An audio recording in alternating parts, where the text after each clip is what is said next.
licenciado José Agustín Sierra Matos y estimados amigos que observan este video. Reciban el saludo cordial de esta hermosa mañana por parte de mi equipo. Nosotros somos estudiantes de la Universidad Nacional de Huancavelica y actualmente cursamos el primer ciclo en esta prestigiosa Casa Superior de Estudios en la Facultad de Zootecnia.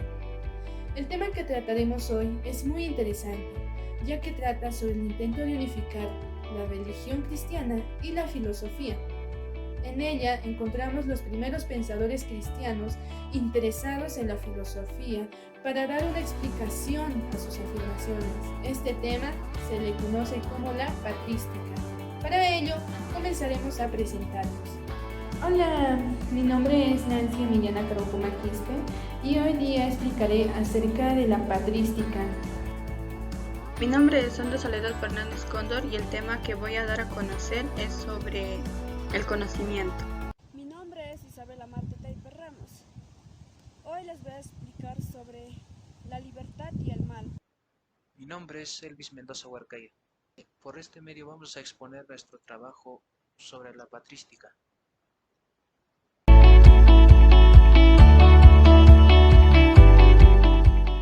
La filosofía de la patrística nace de la necesidad de los primeros cristianos de ordenar sus doctrinas y teorías teológicas a fin de defenderse de los constantes centros de ataque.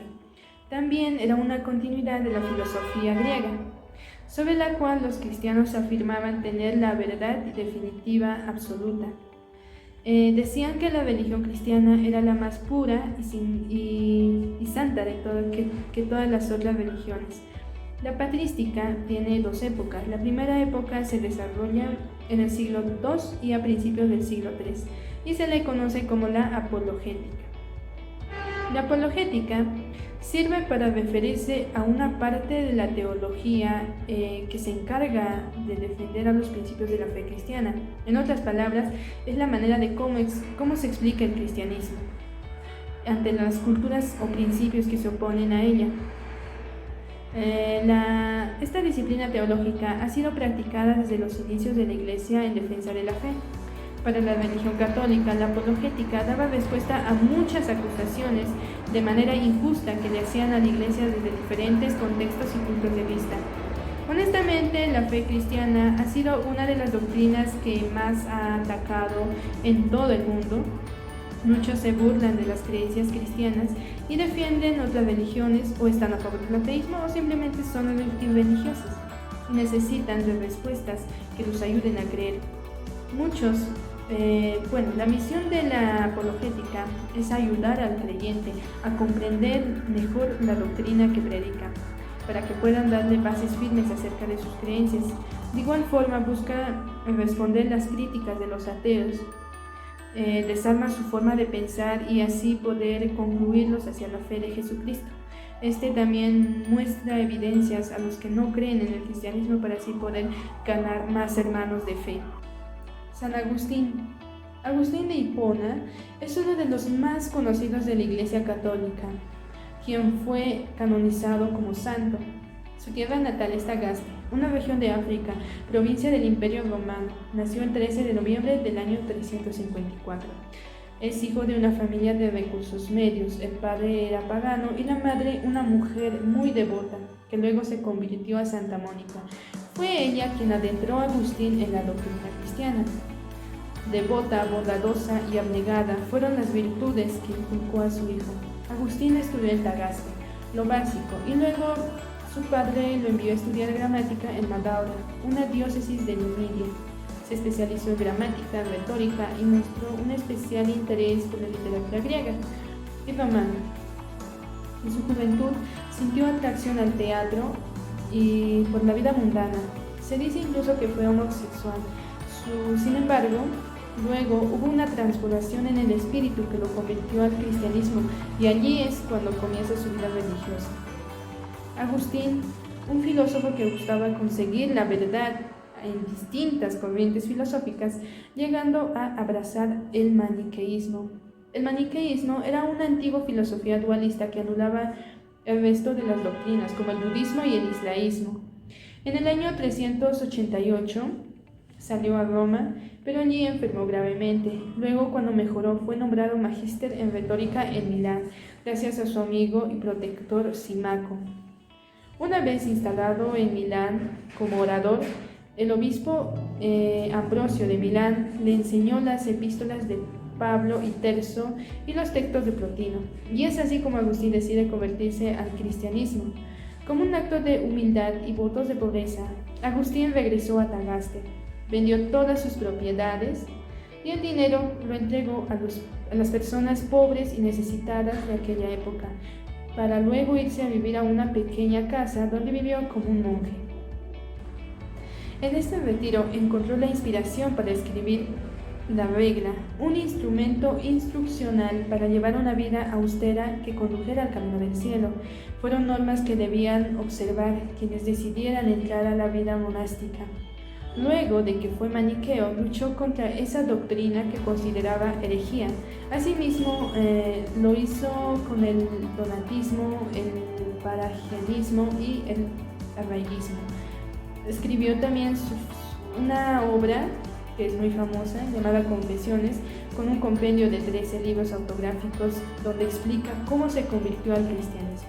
San Agustín falleció en Hipona el 28 de agosto del año 430.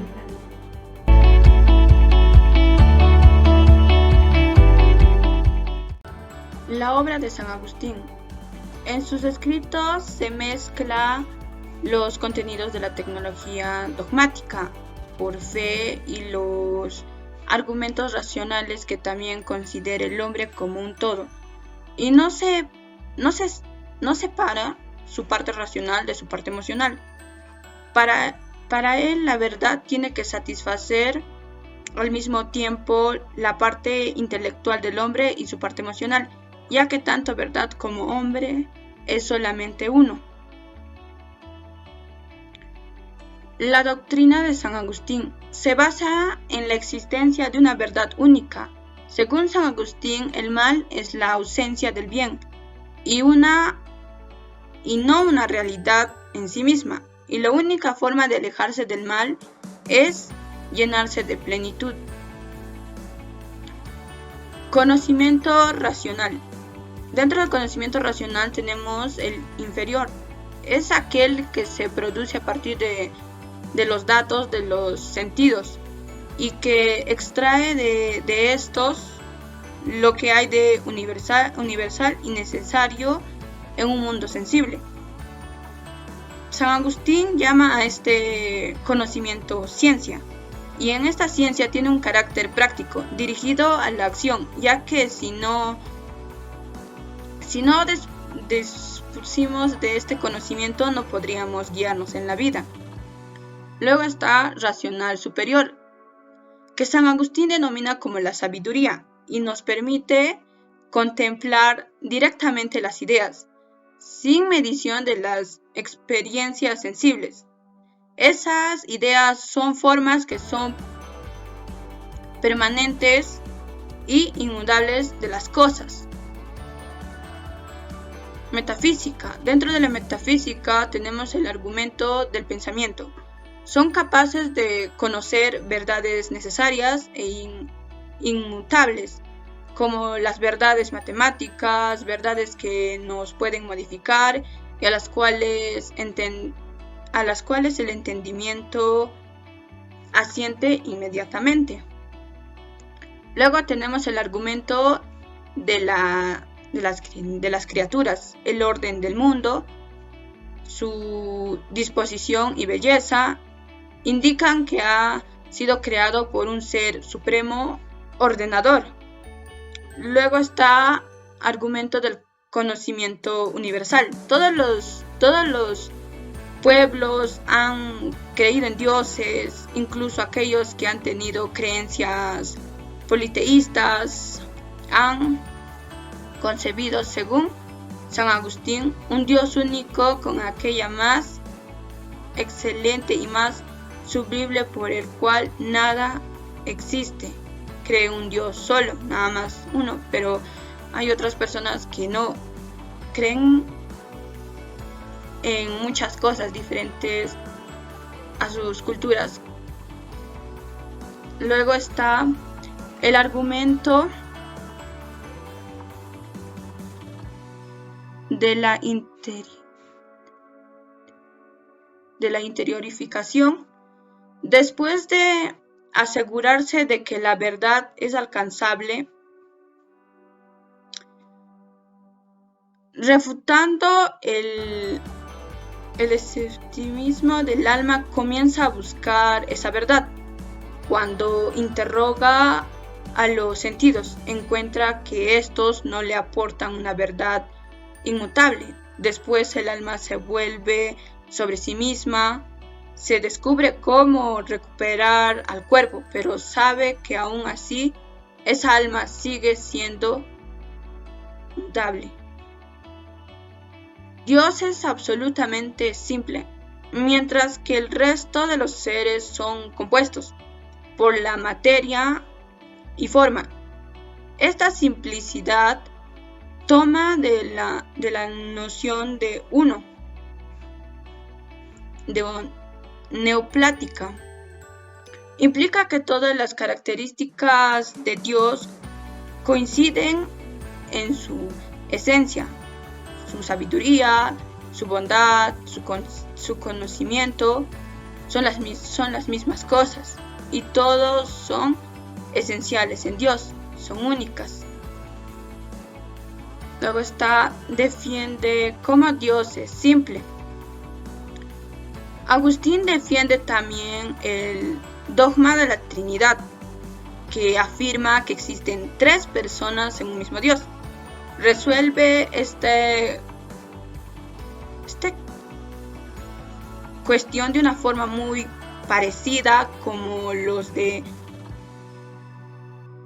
neoplatonismo con la relación entre uno.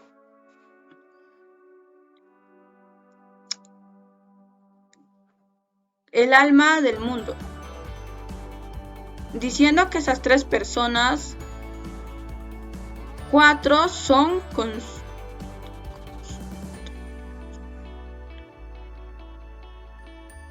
que esas 3 personas son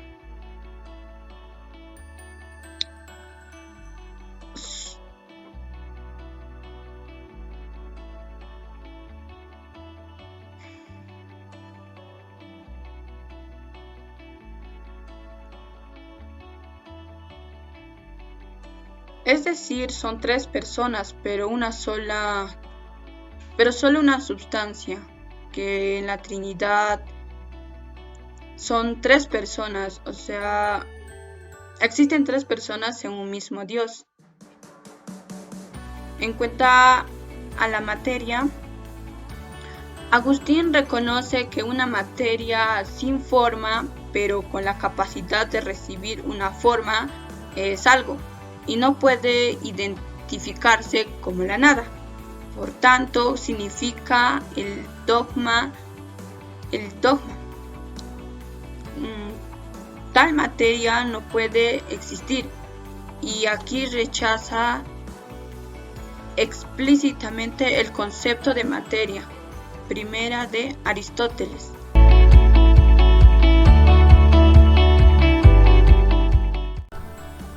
A continuación les explicaré sobre la libertad y el alma.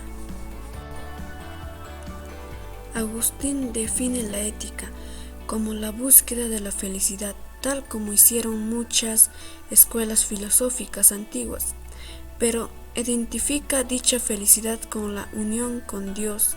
Según San Agustín, el hombre posee un alma racional que la impulsa a buscar lo inmutable, y solo en la posición de la inmutable encuentra la felicidad, para lo cual el hombre no debe contentarse con lo que su propia naturaleza, que es el inmutable, le ofrece, sino que aspira a unirse con lo que es más que el hombre, es decir, con Dios. San Agustín rechaza que la felicidad se obtenga a través del placer. Agustín aseguraba los epicúreos, pero incluso niega que la felicidad está en la práctica de la virtud, como dijeron Aristóteles o los estoicos, ya que la virtud sigue siendo humana y la felicidad completa solo se alcanza en la unión con Dios. San Agustín se inspiró en Plotino. Este identificaba la luz con el bien y la oscuridad con el mal. Esta metáfora implica que el bien es un ser, tiene identidad, pero el mal no. La oscuridad no es un ser, sino un no ser. La oscuridad es tan solo la ausencia de luz. La sombra, por ejemplo, se produce cuando algo se interpone en el camino de la luz, pero la sombra no es algo en sí mismo, solo una consecuencia de la interposición de un objeto. Voluntad del hombre. Dios no ha creado el mal, pero ha creado una voluntad en el hombre que goza de libre albedrío y que por tanto puede decidir alejarse de su esencia, su ser.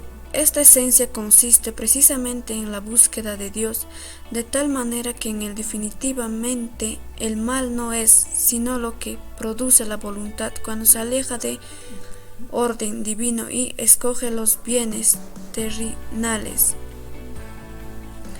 También el bien supremo, que es la contemplación de Dios, esto es cuando se prefiere las grandes inferiores del ser al ser superior que es Dios.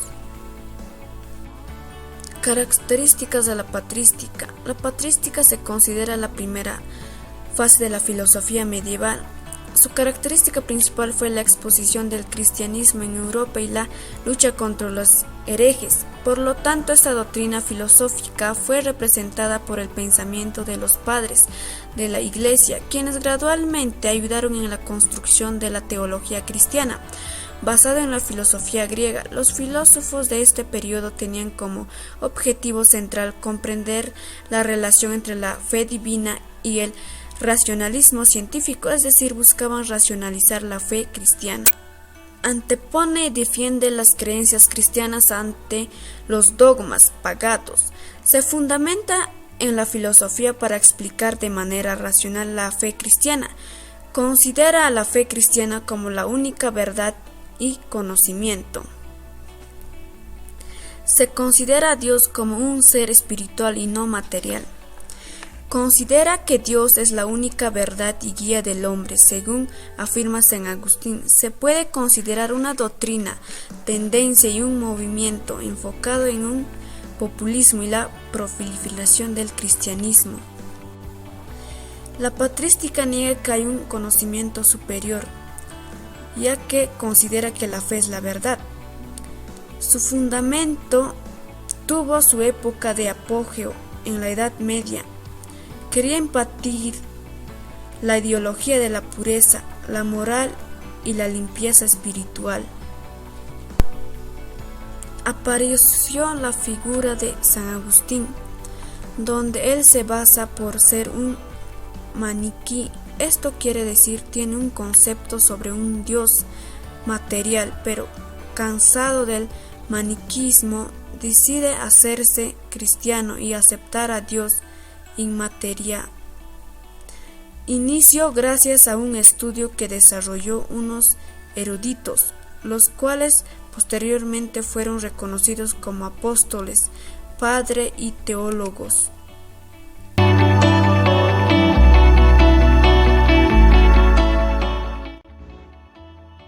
Desarrollo de la patrística. Se dividió en dos periodos. El primer periodo fue desde el siglo I hasta el III. Este periodo se llevó a cabo en las culturas de Grecia y Roma, tanto en Occidente como en el Oriente. Cada uno importantes representantes de la fe cristiana. La patrística del Oriente se dedicó al estudio de la existencia de Dios y sus particulares. Los padres griegos de esta patrística elaboraron las bases de la filosofía y teología cristiana partiendo del pensamiento del platonismo y neoplatonismo. También se apoyaron en los términos moral y ética. Y la patrística de Occidente, representada por los padres latinos desarrollado por San Agustín, quien formuló la primera filosofía cristiana bajo la búsqueda de la verdad y del conocimiento, y propuso demostrar la existencia de Dios. Sin embargo, cabe destacar que la patrística de Occidente, aunque desplazó la lengua griega por la latina, se caracterizó por estar influenciada por la cultura griega. Segundo periodo. Este periodo fue desde el siglo IV hasta el siglo VIII.